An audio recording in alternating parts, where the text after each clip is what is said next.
Hello friends. कई बार आपने देखा होगा कि हम जब भी एंट्री मारते हैं कोई ट्रेड के अंदर, एंट्री मारने के बाद जहाँ पे स्टॉप लॉस रखते हैं और स्टॉप लॉस मेजरली हिट हो जाता है। वो जो तकलीफ है, वो जो प्रॉब्लम है, ये स्टॉप लॉस वाली प्रॉब्लम हर किसी को है। जो नए नए ट्रेडर्स है उनको सबको ये स्टॉप लॉस की प्रॉब्लम है कि सर हम स्टॉप लॉस एंट्री मारते हैं, स्टॉप लॉस रखते हैं और वहाँ पे स्टॉप लॉस हिट हो जाता है और फिर स्टॉप लॉस हिट करने के बाद मार्केट वहाँ से हमें प्रॉफिट दिखाता है। ये मेजरली ऑप्शन बाइंग्स के अंदर ज़्यादा होता है। इंट्राडे कर रहे हो तो उसमें वो तालीम कम होता है, लेकिन अगर ऑप्शन ट्रेडिंग कर रहे हो, ऑप्शन बाइंग कर रहे हो, तो उसके अंदर ये सबसे ज़्यादा होता है कि आपने एंट्री मारी, एंट्री मारने के बाद वहाँ से स्टॉप लॉस हिट करके मार्केट फिर वहाँ से प्रॉफिट की तरफ चला गया। ये मेजरली ये तकलीफ प्रॉब्लम सबको हो रही है। तो इसके लिए हमें क्या करना होगा? इसके लिए हमें सबसे पहले क्या करना होगा कि अगर हम किसी ट्रेड के अंदर एंट्री मार रहे हैं तो वहाँ पे हम स्टॉप लॉस कैसे रखेंगे, कहाँ पे रखेंगे जहाँ से हमें स्टॉप लॉस कम से कम से हिट हो हमारा। उसके लिए हमें क्या करना होगा? उसके लिए हमें एक प्रॉपर एक स्टडी करनी होगी। स्टडी किसके ऊपर करनी होगी, ये भी ध्यान रखिए कि जो स्टॉप लॉस है उसको भूल जाइए। हाँ, हम ट्रेडिंग कर रहे हैं तो स्टॉप लॉस ज़रूरी है, ऐसा नहीं बोल रहा कि स्टॉप लॉस मत रखिए, लेकिन स्टॉप लॉस को इतना इम्पोर्टेंस मत दीजिए। ज़्यादा इम्पोर्टेंस दीजिए आप किसको? एंट्री को। अगर आपकी एंट्री सही होगी तो आपका एसएल कम से कम हिट होगा।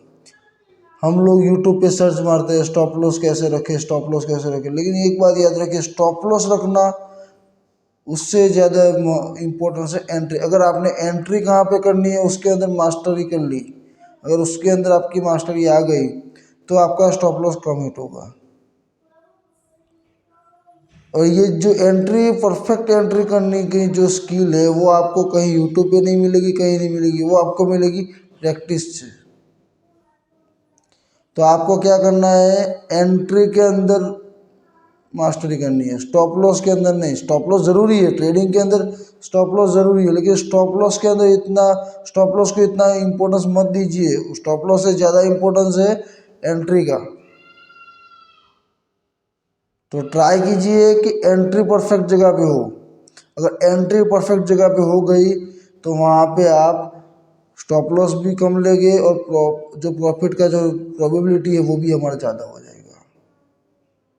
सबसे ज़्यादा दिक्कत यहीं पे आती है कि हम टारगेट कहाँ पे ले, एसएल कहाँ पे रखे, उसके ऊपर स्टडी कर रहे, लेकिन हमारी एंट्री कहाँ पे हो वो हमें पता नहीं है प्रॉपर।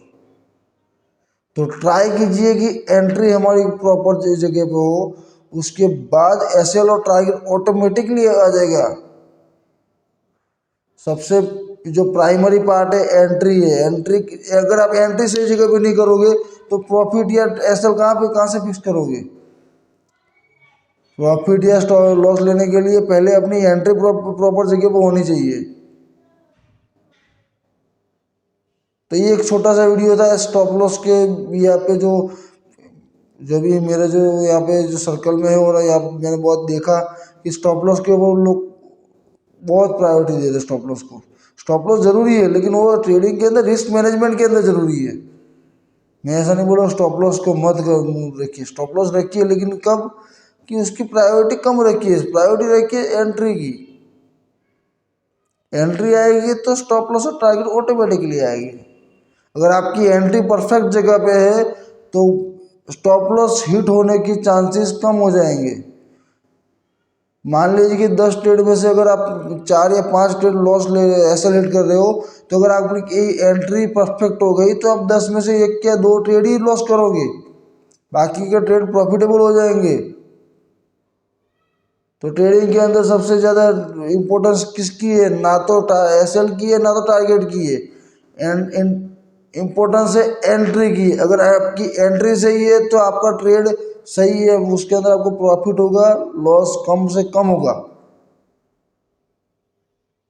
तो आशा करता हूँ ये सब आपको थोड़ा सा माइंड में उतरा होगा। तो मिलते हैं नेक्स्ट वीडियो में, तब तक के लिए जय हिंद, जय भारत।